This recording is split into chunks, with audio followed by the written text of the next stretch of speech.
it's me again. And yes, I know that Christmas has been and gone, but I recorded all of this video before the Christmas period and before I got super busy with uni work, and I'm not here to let a perfectly good video go to waste. So today I'm going to be teaching you how to make a gingerbread house in vanilla Minecraft. This was super easy and super fun to make, so yeah, let's get into it. First things first, here are the dimensions. As always, the red and green dotted line is where the walls are going to go, and the brown blocks are where the framework's going to go. And if you notice those little purpley blue blocks, you'll see what we're going to do with those later. So I'm going in first with the pale oak from the new update, and on each of the brown blocks we're going to build up a pillar that's 5 blocks high, and then of course we're going to join them all together on that top 5th block. Honestly, I don't think the pale oak wood could have come at a better time because I think it makes perfect icing or frosting for the gingerbread house. I've been sat here for the past 5 minutes trying to figure out if there's a difference between icing and frosting, so if somebody knows, please let me know in the comments because I've not got a bloody clue. But anyway, onto the walls now. We're starting with some packed mud, and we're going to build all the way along that dotted line, and we're going to keep going around until we reach 4 blocks in height.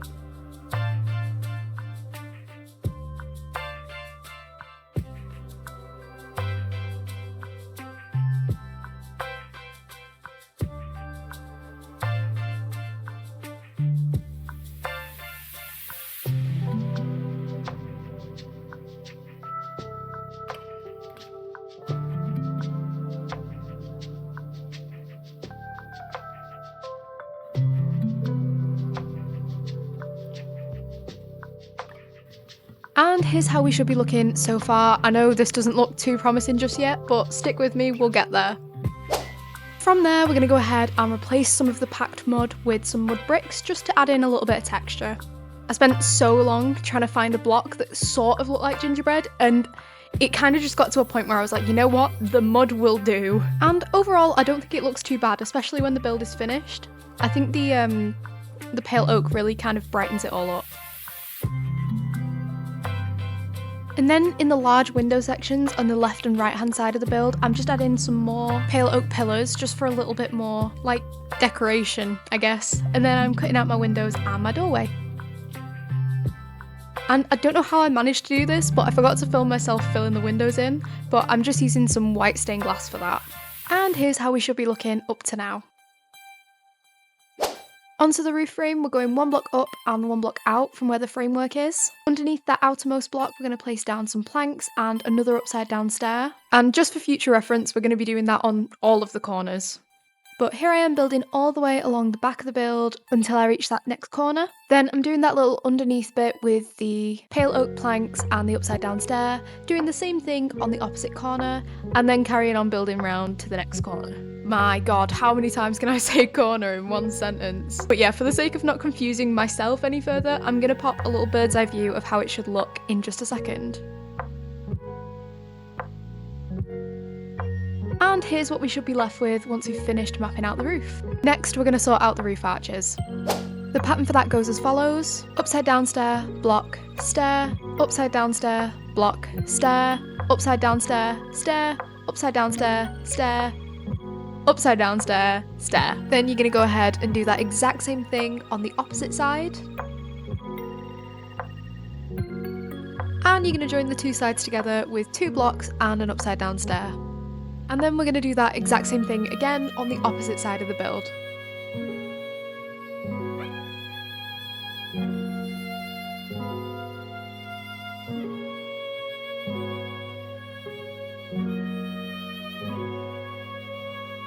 The big arch on the front of the build is going to be largely the same as the other 2, like pattern-wise, but we're kind of going over the top of this little part that sticks out at the front. You'll kind of see how it comes together later. I know that's not the best explanation. But yeah, for the block pattern, it's exactly the same as what we've done for the other 2 arches.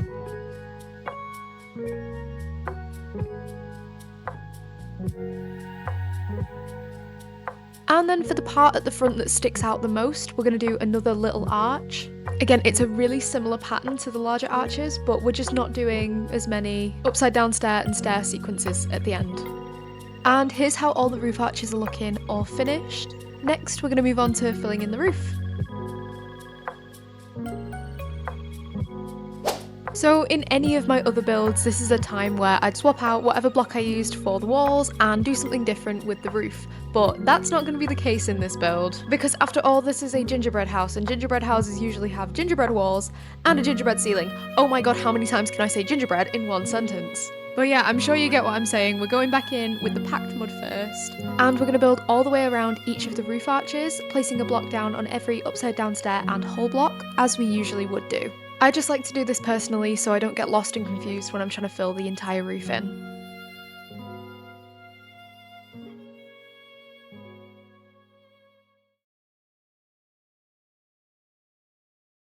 And once that's all done, you can go ahead and start filling the entire roof in with the packed mud.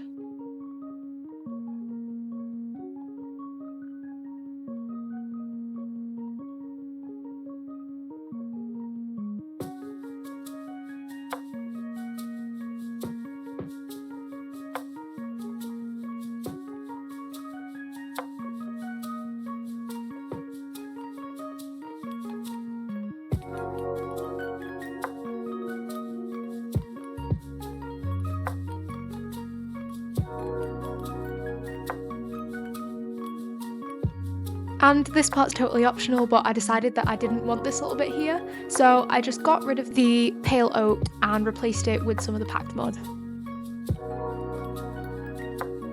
And here's how the roof should look all filled in.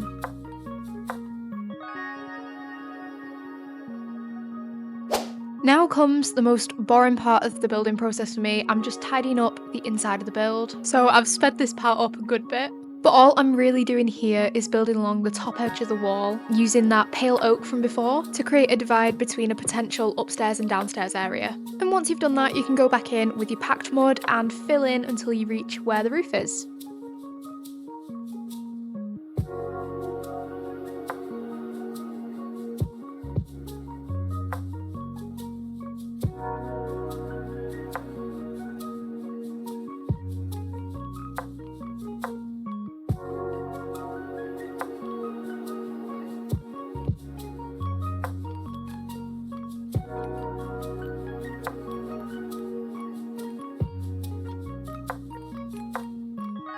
And once we've filled it all in with the packed mud, we're going to go in with some mud bricks and just like we did before, to add in some more texture and all that good stuff, and then we're going to chop out our windows as well. For the window shape, I've gone for a little plus sign like I usually do, and then filled it in with some white stained glass.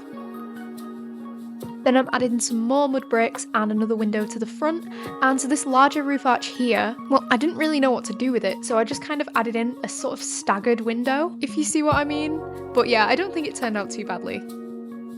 Then for the window in this last roof arch, we're doing the exact same thing as we did on the opposite side.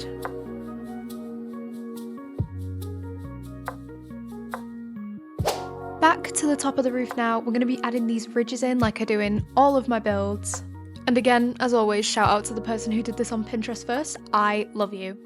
And to do them, we're just doing an alternating pattern of pale oak planks and pale oak half slabs. And for this part here, I decided to add these little swirly bits onto the edge of the house, but I'll be real, I've not got a Scooby-Doo what we're doing here. So 2 words for you, good luck.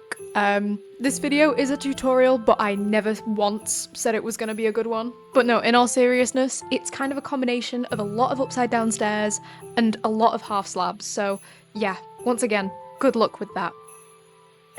And then if you're feeling fancy, you can go ahead and add a little bit of trim to the underneath of the roof frame. I'm obviously using the pale oak again, and I'm doing alternating half slabs and whole blocks. And this is another part that is totally optional, but I noticed in a lot of my reference pictures that gingerbread houses often have like a little swoopy pattern on the roof. I think to sort of imitate a shale roof. Is it called a shale roof? I don't know, I'm going with it. But yeah, that's just what I've been trying to do here. And for this part, I've just been using the stripped pale oak logs. And you're going to do this all over the roof.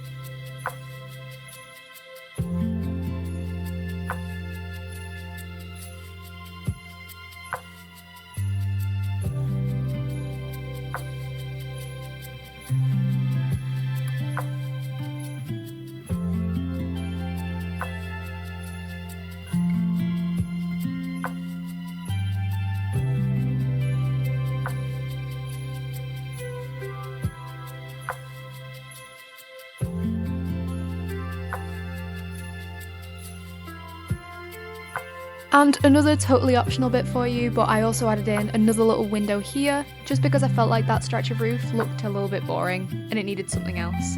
I totally didn't add it in because I thought those swoopy bits on the roof looked really dodgy, and anyone who tries to tell you otherwise is a liar and a fraud.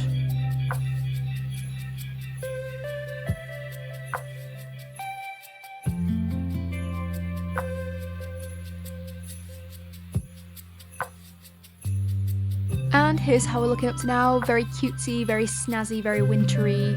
Anyway, let's get on with the decorations. So while I was sat brainstorming ideas for what I could pop on the top of the build, I was reminded of that one scene from Shrek where Gingy, the gingerbread man, is being interrogated by Farquaad, and he's like, "Not my gumdrop buttons!" And then it hit me, I was like, oh my god, gumdrop buttons, but I'll use actual Minecraft buttons, because then it's a funny haha play on words. I know, hold your applause, I really am in my comedian era. But jokes aside, we're using the warped buttons and the mangrove buttons for this.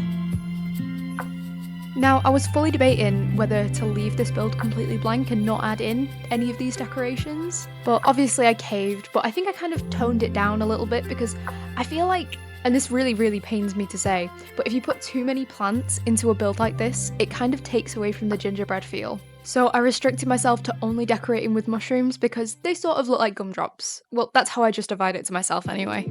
But just for the sake of a quick summary of what I've done here so far, I've just rounded off the edges with some stairs and some trapdoors, added in some lanterns, and added some mushrooms in as well. And we're doing largely the same for the decorations on this top part as well, but firstly, we need more gumdrop buttons because I really like how they look. And using some end rods as well to kind of look like icicles.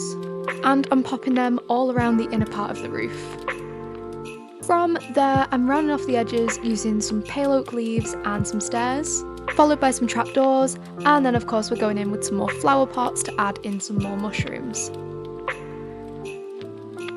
And I decided that the build was still missing a little bit of something, so I added in some buttons, just for a little bit of extra decoration.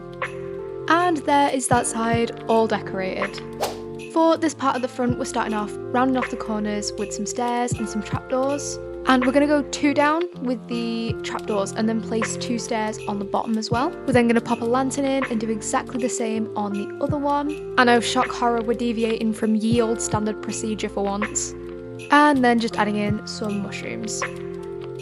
Over here we're doing 1 stair in the top corner, 1 stair in the bottom corner, adding an end rod, and then popping a lantern on a chain. Fairly basic, I know, but it's all I got. For the front doorway, I decided to go with my usual heart shape, but instead of adding in leaves into the corners, I wanted to make my life really difficult apparently, and used a bunch of stairs and upside down stairs. So sit back, relax, and enjoy the struggle.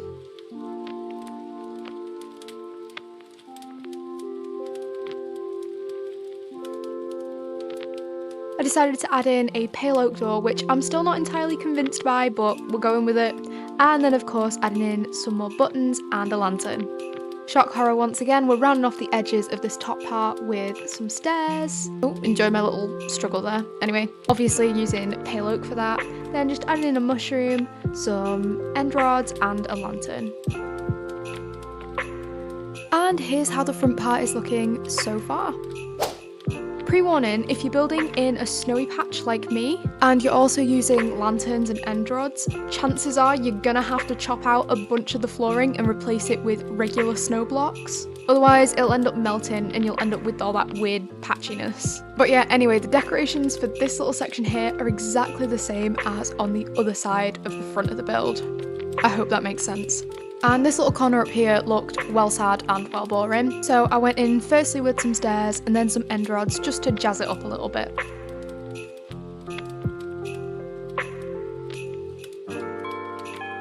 And I'm just going to zip it for a bit and let you guys enjoy the building process, because this side is exactly the same as the opposite side.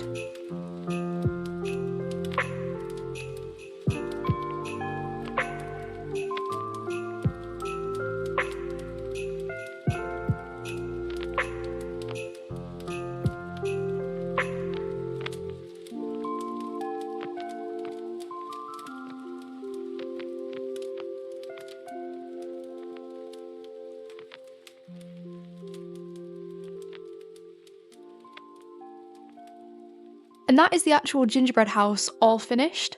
Now you could leave it here, but we're going to take it a step further and we're going to add in some candy canes and we're going to do a little bit more snow around the edges.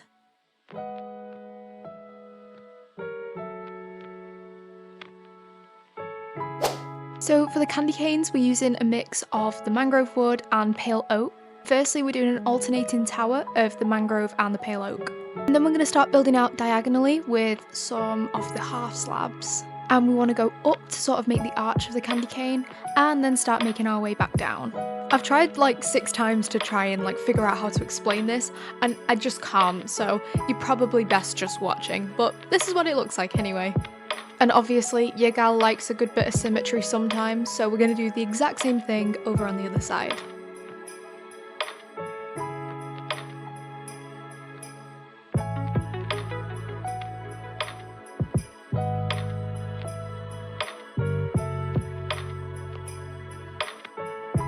Then to the base of each of the little candy canes and to the base of the gingerbread house, we're going to build up with some snow, just to kind of make it look like snow is freshly fallen and it's kind of piled up around the edges. And we're also going to kind of dig out a little trench where the walkway is up to the house. Again, just to sort of make it look like somebody's been coming and going recently.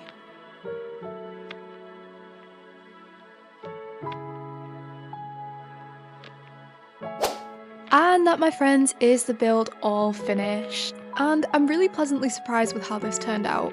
If you enjoyed, don't forget to drop a like and subscribe. But yeah, thanks so much for watching and I'll see you in the next one.